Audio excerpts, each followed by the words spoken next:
Beautiful weather, a technical street course, and great race fans. The Firestone Grand Prix of St. Petersburg truly does offer everything, as the opening season tradition would continue in sunny Southwest Florida. A big part of that tradition involves a full slate every year of Mazda Road to Indy competition. Robert McGinnis and Oliver Askew drove to victory lane in the USF 2000 races.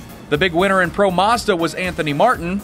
And the Indy Lights Series presented by Cooper Tires saw a pair of rookies score their first wins, with Wisconsin's Aaron Telitz winning race 1 and second-generation driver Colton Herta dominating Sunday's race 2. All of those drivers have hopes of one day kicking off a Verizon IndyCar season in St. Pete, but they, along with thousands of race fans, would settle in to watch the field of 21 do battle on the streets of St. Petersburg.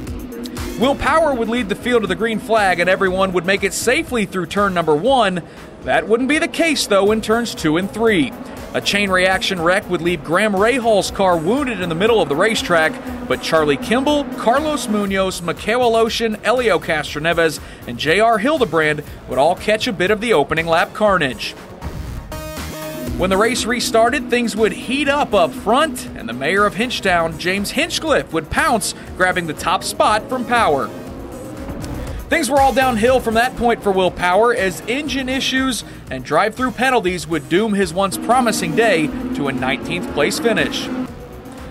Speaking of days that once looked promising, second-year driver Spencer Pigot looked like one of the fastest cars in the field early on, dicing his way through the pack, but his day would end on pit lane as well.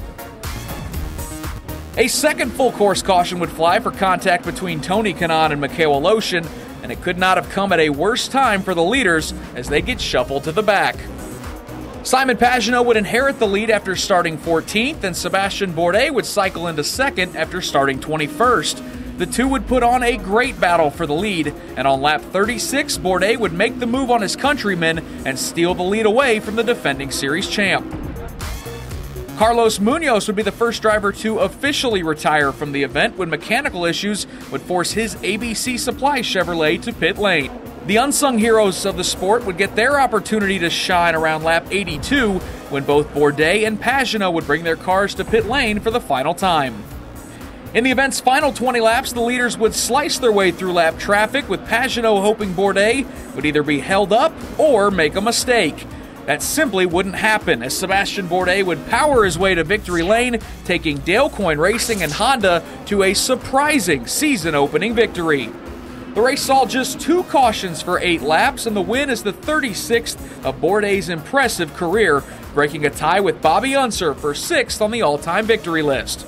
Congratulations again to Sebastien Bourdais, the winner in St. Petersburg. The Toyota Grand Prix of Long Beach, Sunday, April 9th on NBCSN.